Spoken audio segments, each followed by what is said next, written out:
En esta ocasión me honra estar presente en esta mesa de diálogo, en esta charla, a propósito de la presentación del libro de una de las personas más entusiastas de la cultura, más inquietas, hiperactiva, diría yo, un gran amplificador de las letras para nuestro estado y un gran referente de la actividad artística y cultural de nuestra región.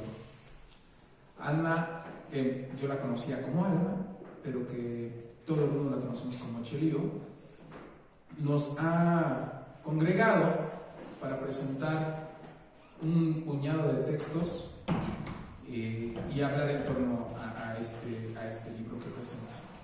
En la mesa nos acompaña mi queridísima, admiradísima poeta, docente, abogada de formación, poeta por convicción, Dalia Larisa Juárez.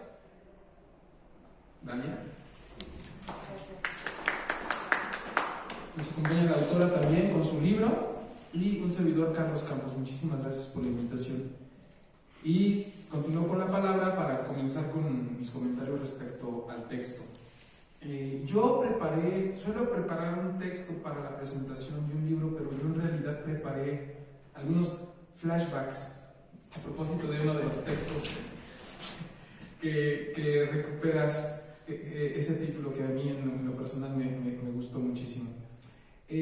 Voy a partir de 5 elementos. El primer elemento que quiero destacar del libro de Chelío es el ímpetu, la verdadera convicción por congregar a una multiplicidad de personajes, situaciones, nombres, lugares, emociones, estados de las cosas, y ponerlos empotrados en un texto o en un juego de textos. Esto nos habla de una persona que sabe interactuar con su realidad, que sabe conducirse con esta línea literaria en la realidad que a ella la absorbe, pero que no se deja llevar por esta realidad, sino que al contrario, con esta fascinación por la escritura, con este entregarlo todo por la escritura, Chelío toma todas estas múltiples referencias y los coloca en un texto y los pone a jugar. Esto me llega al segundo elemento. En esta multiplicación de situaciones, de personas, de nombres, de lugares, de referencias, porque muchos de los textos también se hacen acompañar de un epígrafe que proviene de autores que no pertenecen necesariamente a este tiempo y a este espacio. Chelío deja que sus personajes cobran vida. Chelío deja que sus personajes nos muevan, nos conmuevan, nos promuevan, nos confronten y a veces hasta nos enfrenten a nosotros mismos con las nociones y prenociones que hemos construido en torno a esta situación.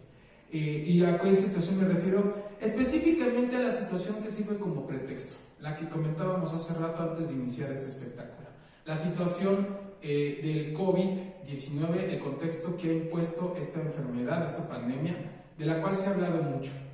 Y esto me lleva al tercer punto. Además de congregar una multiplicación de símbolos, personas, y además de ponerlos a jugar, nosotros podríamos preguntarnos, ¿qué de nuevo hay que decir respecto al COVID, a la situación y al contexto que nos ha metido esta enfermedad? ¿Qué decir?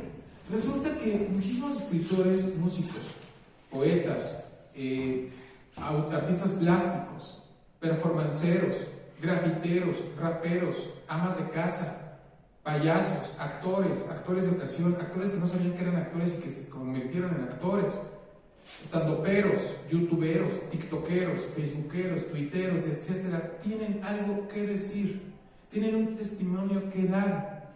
¿Qué hay de distinto en esta apuesta de Chelío, en este marasmo, en este lago llamado COVID? Así como cuando arrojas una piedra a hacer patitos en un lago, ella también se atreve a arrojar en el lago del COVID su propia piedra para ver cuántos patitos hace ese rebotar de las piedras por encima de la superficie del agua. Y me parece que el ejercicio al que ella se arriesga y al que ella apuesta es un ejercicio si bien de carácter un tanto pastichesco, da cuenta de estas múltiples situaciones y múltiples experiencias, múltiples formas de vivir en el contexto del COVID-19.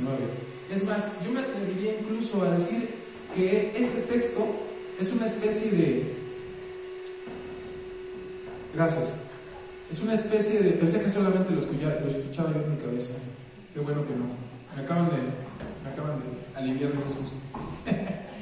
Yo me atrevo a decir que este texto es una especie de caja de juegos, de caja de legos, en donde se van armando estas situaciones y donde cada una de las lecturas de este lector va a vivir estas situaciones de forma a veces cómica y de forma a veces trágica. Voy a atreverme a leer un fragmento de este texto, uno de los que me llamaron mucho la atención, que se llama Especímenes. El epígrafe es de Sigmund Freud y dice así: la psiquiatría es el arte de enseñar a la gente cómo mantenerse en sus propios pies mientras descansan en el sofá. Sigmund Freud. Y este texto inicia así: me encontré debajo de la cama de mi hermana una nota subrayada del periódico más popular de nuestra ciudad natal, Campeche. Me restregué los ojos al tiempo que ataba el barandal a Cata, mi gata. La nota describía la llegada de una compañía japonesa que contrataba personas con cualquier tipo de discapacidad física y mental. Desde entonces se habían postulado cientos de campechanos. La cifra superaba los 200,000. Ni siquiera me imaginé que en tan poco tiempo se lograra reclutar a toda una serie de especímenes humanos, por así decirlo. Lo que me llamó la atención fue ver el nombre de un antiguo amigo de la secundaria, al cual dejé de frecuentar desde hace un par de años. Había indagado con compañeros sobre su paradero peor, pero nadie me daba noticias suyas. Claudio era el hombre más codiciado de la técnica 6. Su cabello negro y lacio daba la impresión de ser la creación de un dios muy bondadoso. ¿Quién lo imaginaba? ¿Quién lo imaginaría? Hoy leía su nombre entre la lista de estos tristes infortunados. ¿Cómo era posible que su nombre encabezara la lista? Me apresuré a leer las breves semblanzas de cada postulante. Claudio padecía un problema que se denominaba mente en blanco, que consistía en sufrir lapsos de olvido cada que alguien mencionara la palabra tengo. Tengo un chingo de hambre.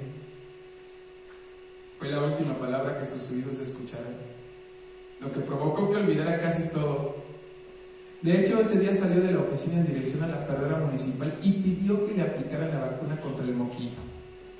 Pobre Claudio, no recuperó la memoria hasta el día siguiente, cuando sonaron las campanadas de la catedral. Otras palabras que le provocaban su mal humor era teléfono, trabajo y los verbos caminar y ser, en todas sus conjugaciones. Cuando terminé de leer la nota, tenía lágrimas escurriendo en mis mejillas. No sabía qué había pasado ni por qué tenía entre mis manos el periódico. De momento creí que estaba soñando, pero cuando maulló insistentemente una gata obesa con el hocico deforme, pude darme cuenta que estaba bien despierto. ¿Qué hará esta gata atada a la pata de la cama? Salí corriendo, las lágrimas me escurrían tan copiosamente que decidí sentarme en una banquita en la alameda mientras intentaba descubrir por qué tenía la ropa llena de pelos blancos y pardos y un bonche de llaves sostenidas por un gancho que tenía un paisaje muy bello con letras muy grandes, que se leía Osaka, la ciudad de la tecnología. Este tipo de experiencias, ese es el punto en que me quiero centrar, las múltiples experiencias que uno es capaz de vivir en cada uno de estos textos, no como un libro, sino como una caja de armar, en la cual cada quien va a armar sus experiencias, porque, esto me lleva a mi punto número 4, porque estas experiencias no reconocen límites entre una emoción y otra, porque en los cuentos de Chelio vamos de la algarabía a la depresión, de la risa más estornillante a la tristeza más penetrante, del asco escatológico y por momentos soez a la imagen más tierna y diáfana que uno pudiera imaginarse. Entonces, a veces, si al leer el libro te da un poco de vértigo, no te extrañe, es este cambio drástico de emociones que puedes encontrar en cada uno de los textos. Y en este cambio drástico de emociones también hay un cambio drástico de escenarios, porque si ustedes observan en este cuento jamás menciona el contexto del COVID. Resulta que la autora, de forma sagaz, te lleva de un contexto de COVID a otro en el que ya no te encuentras, o no sabes si te encuentras ahí, o no sabes si estás soñando que te encuentras ahí, o no sabes si estás soñando que ya no te encuentras ahí. Y por último, el último punto, y con esto termino mi intervención, quiero destacar también en tiempos de borrasca de la corrección política, perdón, yo no sé hablar con lenguaje inclusivo, discúlpenme, no es mala voluntad.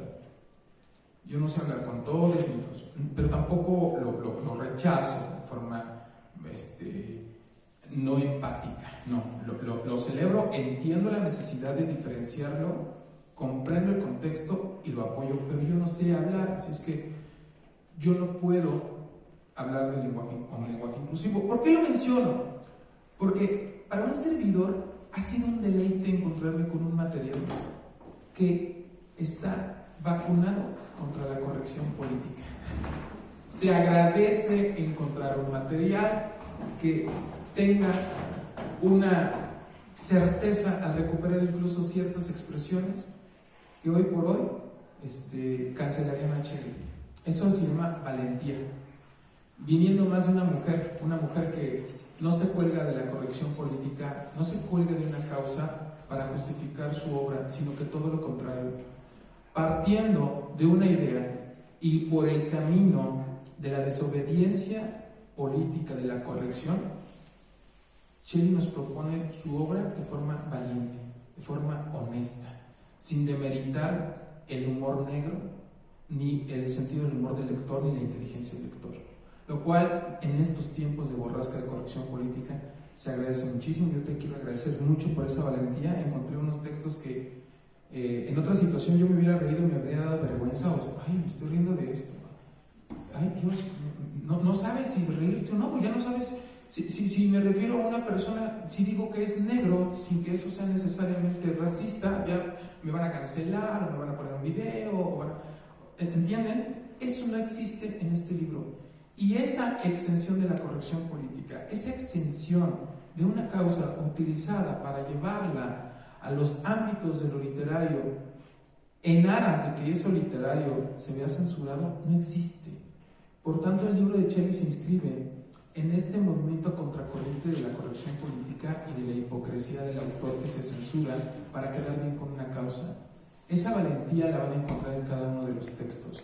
Por lo tanto, siéntanse en completa libertad de entregarse a la lectura. Siéntanse en el total, en las mieles de la tentación del texto, porque en el texto se mencionan muchos calzones, y yo lo puedo decir en este momento, y nalgas, y pedos.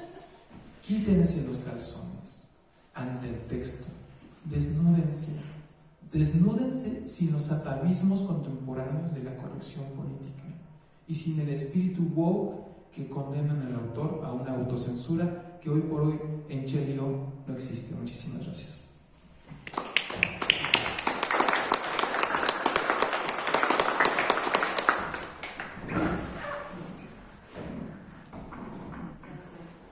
Gracias, buenas noches. Muchas gracias, Shelley, por encomendarme esta presentación al lado de ti y al lado de Carlos.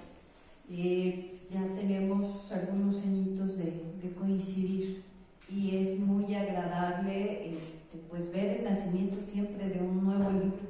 Para mí, yo siempre siento que es un bebé nuevo, ¿no? Entonces, con ese cariño, escribí este texto.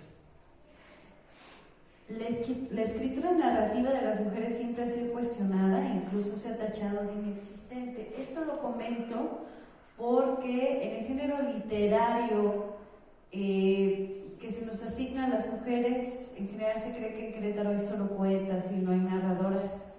Sin embargo, considero que la letra elige quien la escribe y no al revés. No le importa si es mujer, si es hombre o no binario, ¿verdad? Tengo la fortuna de haber escuchado con antelación en lecturas públicas varios de los cuentos compilados en este hermoso libro. La voz de Shelley me acompaña en la lectura con sus inflexiones y sus acentos personales. Así, los cuentos que me son nuevos cuentan mentalmente con esa tonalidad tan particular que tiene para hablar y para leer. Es un sonido que se asemeja a una charla entre amistades viejas y cuya ironía y sarcasmo generan rompimientos al estilo bretoniano. Son absurdos, jocosos y sorprendentes. En lo personal me gusta la narrativa desenfadada de Shelley O, de arritmia jocosa, llena de ironías e imágenes encontradas. Con ese desenfado parecen tan cercanos sus personajes que podrían describirles de uno en uno como si de mi vecindario se tratara. Uno de los aspectos que puedo resaltar es precisamente que mantiene, por lo general, la voz en primera persona, salta del narrador al personaje y de un personaje a otro, como si se tornara el uso de la voz, otra vez en primera persona, en esta conversación escrita, construida en casi todos sus cuentos. Por otro lado, algo que yo he de resaltar, el orden dispuesto para las historias de este libro lo hace arbitrariamente comenzando con la serie de relatos de esta pandemia interminable que ya comenzamos el tercer año y que ni con vacunas se termina. Shelley malabarea, ahí coincido con Carlos, en su narrativa con lo real y con lo imposible. La angustia del encierro, el miedo al contagio, lleva al extremo las teorías de conspiración, así como indicios estadísticos y científicos que juegan una especie de partido en el que la bolita se mueve en la cancha del día a día y permite cambiar el tono de la narrativa. Shelley se ríe y se lamenta de la situación, entreteniéndonos con su singular estilo. Todos y todas hemos experimentado hartazgo en este trance. Shelley lo procesa en su escritura y nos ofrece el recorrido a un laberinto de posibilidades en estos días de COVID, donde incluso los callejones sin salida terminan en un sentido del humor envidiable, donde hasta los desnalgados tendrán redención algún día. Me gustaría que la vida fuera tan ligera como lo logra Shelley en sus relatos. Me encantaría vivir en sus descripciones conspiranoicas. Seguramente moriría de un paro cardíaco de tanta risa. Lamento que los cuentos sean breves, porque la vida no lo es, pero al menos existen para ahuyentar el miedo y la tristeza. La primera parte, como les comento, son libros que son respecto a esta contingencia de salud, pero posteriormente hay textos anteriores a esta pandemia y cuyos ambientes van desde la escuela, lo doméstico, la calle. Los personajes tienen en común que son un tanto descarados, pero en esta honestidad desbordante nos permite integrarnos con empatía a sus realidades y apropiarnos de la aventura que nos permite transitar Shelley. Al ser más viejos, los relatos se sienten redondos y con hilos de tensión muy definidos de principio a fin. Por último, los buenos lectores podrán notar las paráfrasis que de manera interesante y mordaz desliza entre sus historias, no solamente en los epílogos, que son frases de autores, así que les dejo de tarea como una especie de paráfrasis mía, que invito a ver quien pueda ver y quien pueda leerlas, que las lea. La culpa es de Rulfo, sin duda merece un lugar en el buró al lado de nuestra cama o en el escritorio para ir degustando en los días que nos vienen todavía de pandemia y de vida un solaz, un consuelo al tiempo que todavía falta. Muchas gracias.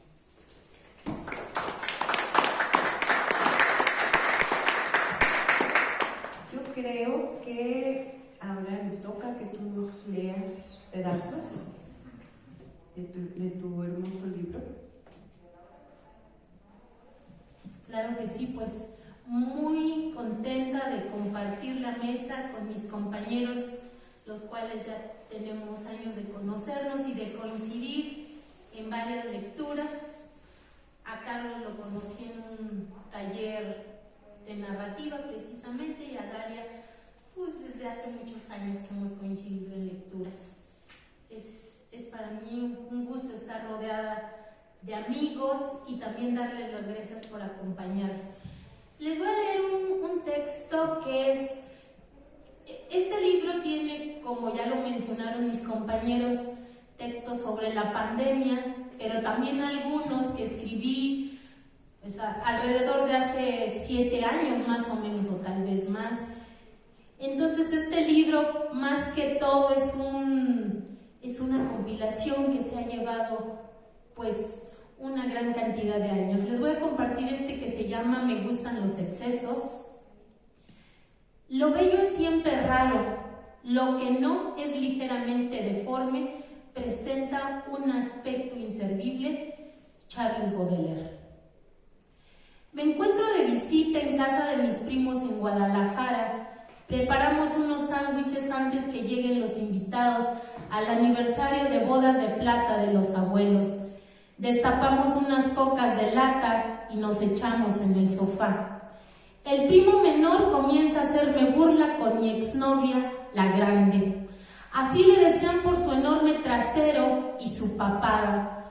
Siempre les intrigó el motivo por el cual salí con ella. Por alrededor de 2 años, cuando estudiábamos en la secundaria federal número 1. En realidad, a mí nunca me pareció una mujer fea, pese a que su papada se estrellaba violentamente cada que se acomodaba en el pupitre. La maestra le había designado un mesabanco para ella sola, debido a que sus nalgas se desparramaban, ocupando todo el espacio. Los compañeros solían burlarse de la grande. Eso me molestaba sobremanera, por lo que me convertí en su defensor y en el que se sumergía en enorme masa.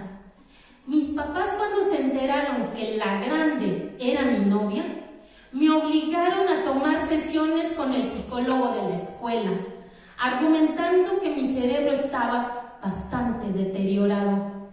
Me diagnosticaron síndrome de Boucher, que es una alteración en la percepción psicovisual, que se manifiesta en una disminución paulatina del estándar de belleza de las mujeres. Por considerarla bella, me llamaron de todo. En ese entonces, con tanta presión, lograron convencerme de dejarla y comencé a salir con la Chayo, una chica pequeñita con labio leporino. Pero no fue su acento lo que me atrajo de ella. Lo que me enloqueció fueron sus patas, más grandes que las mías. Siempre me han gustado los excesos, debo confesarlo.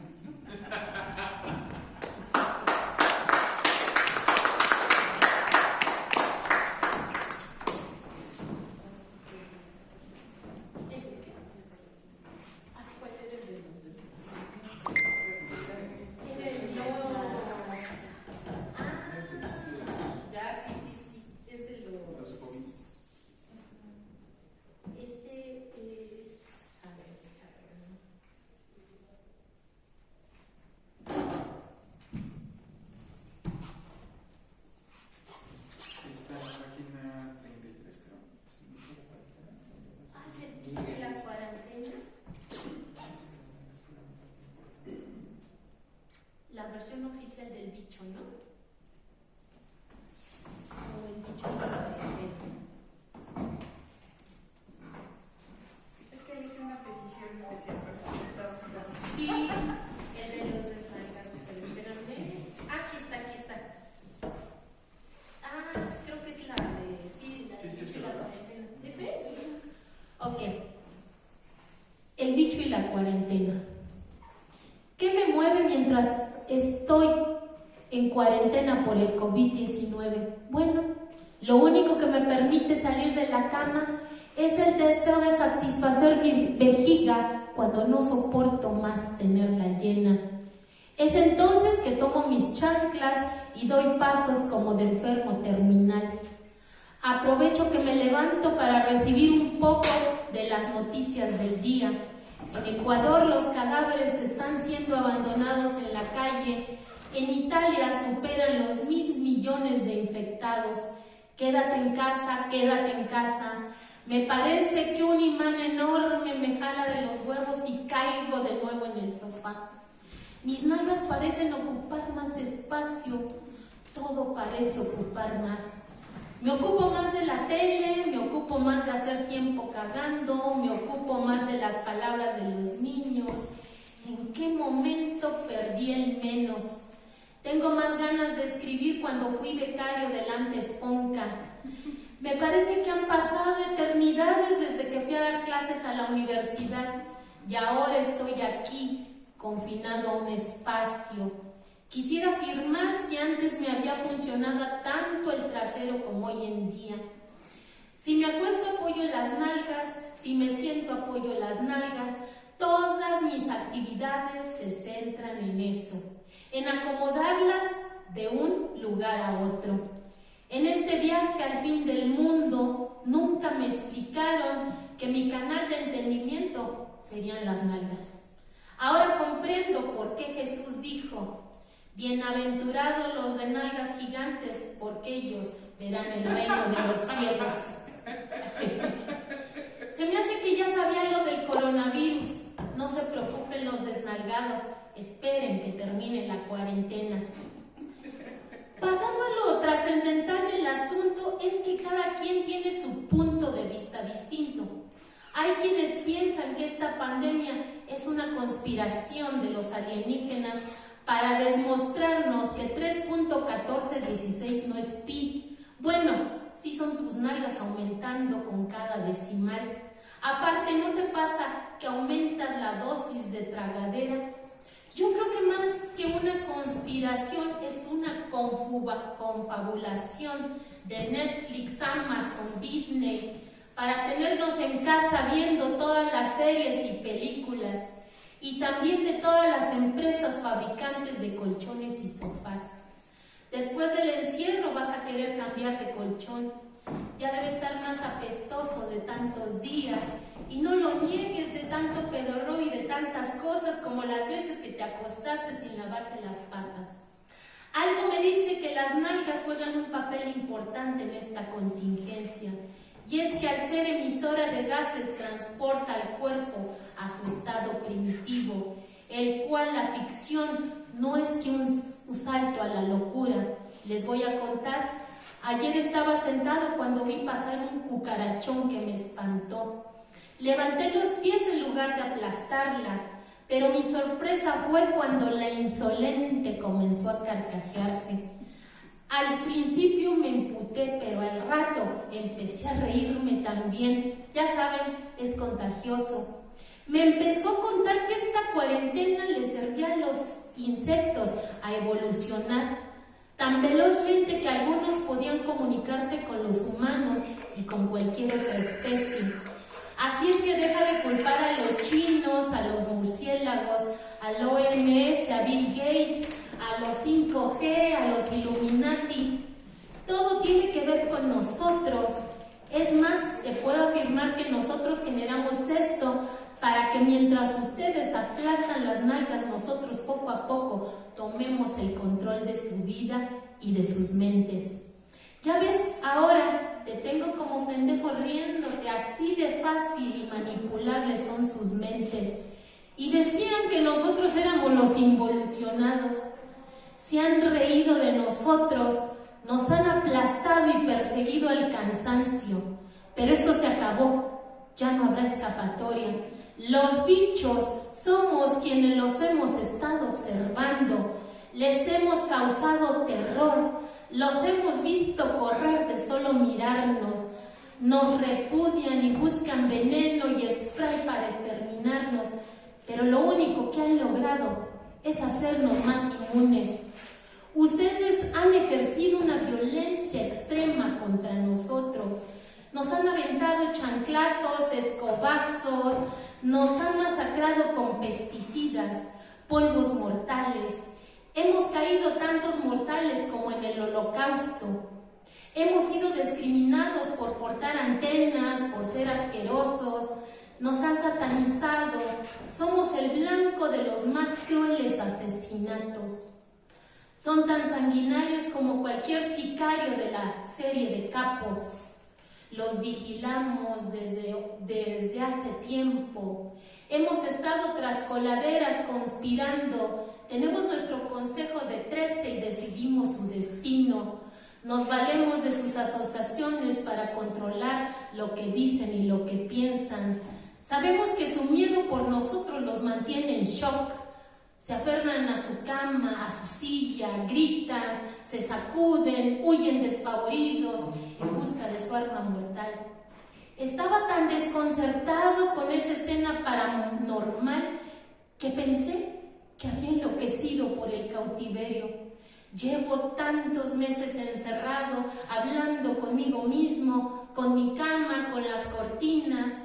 Ahora me parece discutir con este asqueroso bicho. Me levanté, fui al balcón a tomar un poco de aire fresco. Podía ver desde mi ventana el mercado de abastos, desolado. Empecé a sentir nostalgia del tráfico, del ruido de motores, el smog, transeúntes yendo y viniendo, cargadores, olor a fruta podrida, moscas tradicionales, las panteoneras. Me concentré en mis pensamientos y en mi voz empecé a recitar un poema de Gorostiza.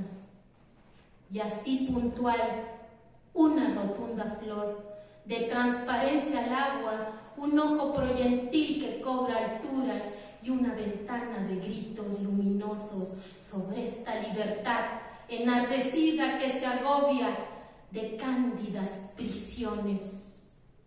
Me rasqué una nalga, la otra, me rasqué en un pretil en busca de respuesta. No podía creer que mi vida giraba en torno a mis asentaderas. Tanto que me había preparado, había memorizado, había repetido, me había graduado, me había acostado por el simple placer sin pensarlo. Era primitivo. A pesar de todo, estaba al borde de recapitular y empezar de nuevo. Si me había equivocado, era el momento preciso de abandonar a mi antiguo ser. Vi pasar una larga fila de cochinillas, ibas todas marchando y alzando una bandera que no distinguía ver lo que decía. Fui por mis lentes y una lupa. Quédate en casa, quédate en casa. Mientras reaccioné de mi asombro, pude ver que se reunía un infinito contingente de insectos ocupando todo el espacio del mercado y alcancé a divisarlos hasta el estadio. Me entró un pánico horrible. Mejor me fui a mi cama. Padre nuestro que estás en los cielos. Una ráfaga ensordecedora y cegadora invadió mi cama. Era el apocalipsis, pensé, o los extraterrestres. Apenas pude ver que venían unos doctores hacia mí con una camilla cubierta con un plástico.